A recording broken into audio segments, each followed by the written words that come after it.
Bonjour à toutes et à tous, je suis Fred Bendongué et vous souhaite la bienvenue sur ce podcast à la bonne heure conversation avec le hip-hop, culture dans laquelle on épuise matière à penser et à créer.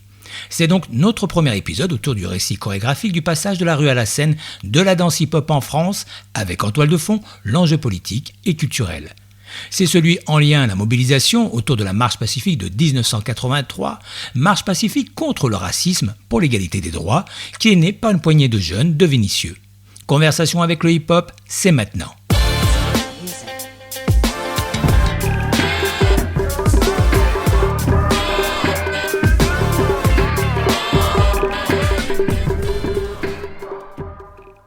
Nous sommes à Paris le 2 juin 2020.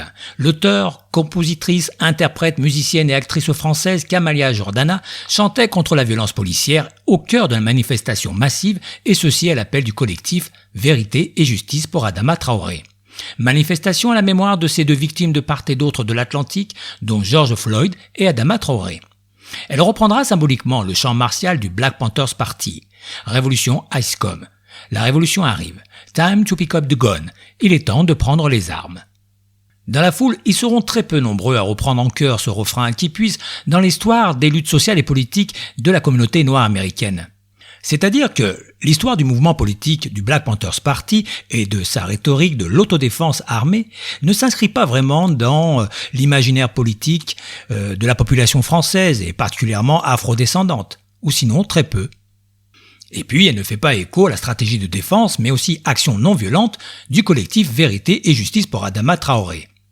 Écoutons un extrait de ce chant martial du Black Panthers Party, une archive audio qui date de 1968.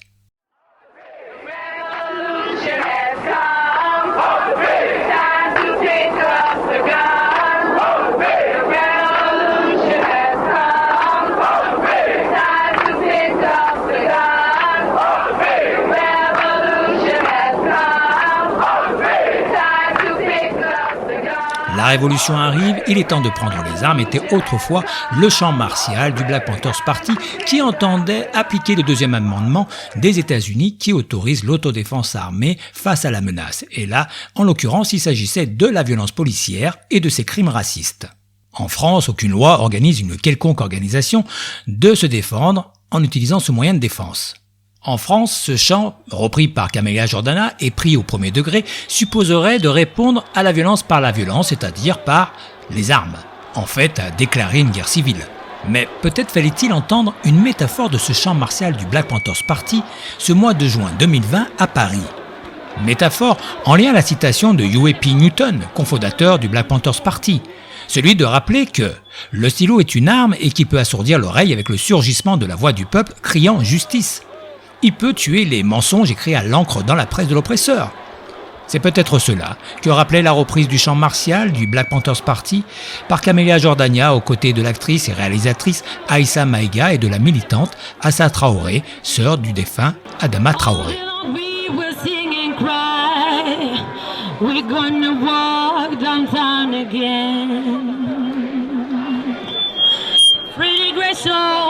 George Floyd, Adama and all the other ones, soul is lingering on. People are running and Paris has come. Time to pick up the gun. Revolution has come. Time to pick up the gun. Revolution has come. Time to pick up the gun. Le stylo comme une arme, assourdissant l'oreille avec le surgissement de la voix du peuple criant justice. Ça nous parle, non ?